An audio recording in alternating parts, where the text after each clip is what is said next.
Bibliophiles of the internet. My name is Adriana and today I'm here to bring you my video about my favorite books of 2014. Before we get started, I do have a few disclaimers, and the first is that this list is not limited to books that were only published in 2014, but rather books that I read for the first time in 2014. Secondly, this list does not include rereads, and lastly, my favorite series of the year will be represented by the cover of one book, usually the first book in the series. And the final thing that I want to say before we get into this is that this is going to be a different kind of favorites video. Instead of ranting and rambling on about the synopsis of the book and why it's perfect and why the characters are great and why everyone should read it and why it gives me all of the feels, I'm going to simply give you one or two brief reasons as to why these books deserve to be on my favorites list. And more importantly, this video is going to be kind of a creative expression of what these books brought to me, not only as a reader, but as a person who is continuously growing and changing and learning new things. So with all of that being said, I really hope that you enjoy the list that I have compiled for this video, and I really hope that you enjoy the format. So let's get started. First, we have The House of the Scorpion by Nancy Farmer. For being a thought-provoking sci-fi novel starring a Latino character, and for being the first of its kind for me. Tiger Lily by Jodi Lynn Anderson. For showing me that there's always going to be another side of the story, and for filling the contours of my mind with the beauty of heartbreak. The Just One Day duology by Gail Foreman. For teaching me that rather than losing yourself in another person, what's most important is showing yourself how to be found in the end. And then we have The Beginning of Everything by Robin Schneider. For proving that YA contemporary can be as profound and resonant as literary fiction while still being fun. Of course, we have the Attack on Titan series by Hajime Isayama. For surprising me with every single new installment, and for being my stepping stone that guided me back into manga and anime,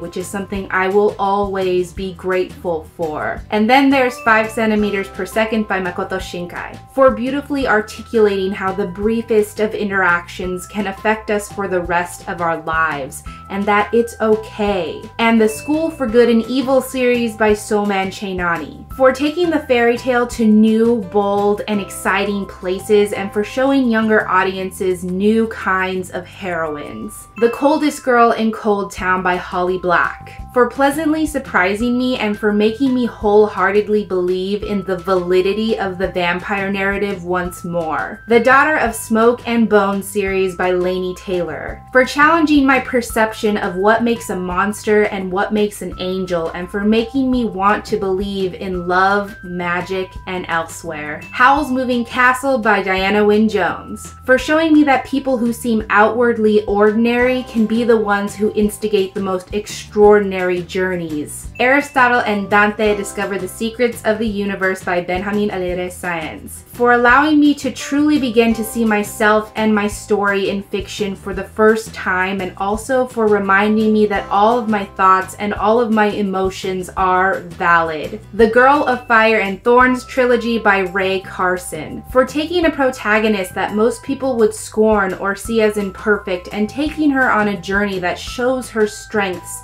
and proves why she has always deserved love, happiness, and success for being exactly the way she is. Gone Girl by Gillian Flynn. For understanding the cruelty and the ugliness that lies dormant in every single human being, and for ruthlessly showcasing how we manipulate one another on a daily basis. Last Night I Sang to the Monster by Benjamin Alire Sáenz. For reminding me that all pain is valid and that we all fall victim to self-loathing sometimes. Deathless by Catherine M. Valente. For fully engaging me in a magical story that challenges the ideas of good versus bad and strength versus weakness. The Full Metal Alchemist series by Hiromu Arakawa. For showing me that the bonds that we create between our fellow human beings will always be stronger than elemental bonds, and for reminding me that resilience has always been humanity's greatest strength.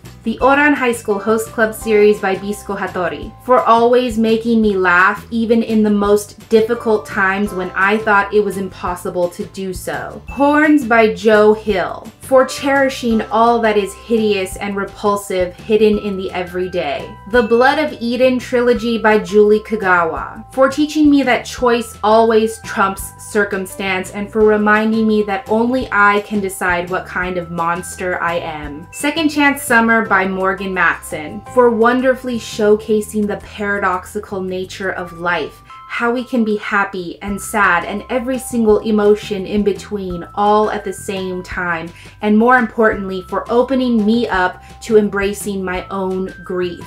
The Song of Achilles by Madeline Miller, for proving that even epic mythological legends are not untouchable and that no story is ever finished and that retellings can add so much rich texture even to ancient texts. Colorless Tsukuru Tazaki and His Years of Pilgrimage by Haruki Murakami, for teaching me that you have to build the station first before you can expect people to stop by, that you have to make people want to stay even if they don't seem to have a reason to. A Monster Calls by Patrick Ness and Siobhan Dowd, for reminding me how cathartic it can be to own up to those truths that we try to convince ourselves to forget. The Shadow Hero by Jinluen Yang and Sunny Liu, for showing me that heroes come in all different shades and from all different backgrounds. The webcomic Cucumber Quest by Gigi DG, for reminding me to acknowledge that all of these things in life that we take for granted or that we accept as self-evident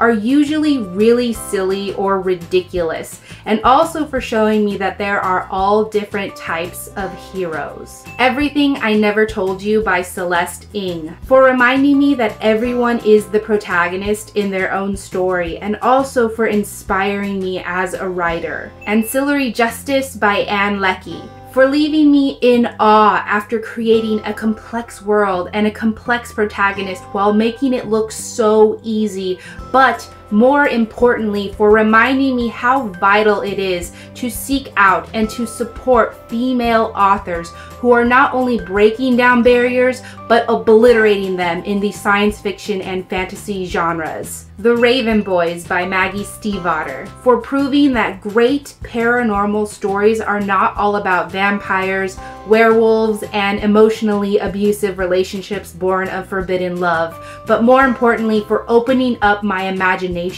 to infinite mystical possibilities. And finally, The Strange and Beautiful Sorrows of Ava Lavender by Leslie Walton, for making the impossible ordinary, the extraordinary casual, and the magical undeniable, for convincing me to believe in the beautiful oddities in life and reminding me to observe and embrace them at every single chance that I get. So all of those were my favorite books in 2014, the best of the best, the novels that stood out to me the most and that will stick with me in the long run. So I hope that this video was insightful to you. It helped show a personal side of my reading experience and what all of these books meant to me. In the comments down below, please feel free to share what are some of your all-time favorite books of 2014, because I'm always interested in knowing. And that's all I have, so thank you so much for watching this video. I really hope that you enjoyed it, and I will catch you on the flip side of the page.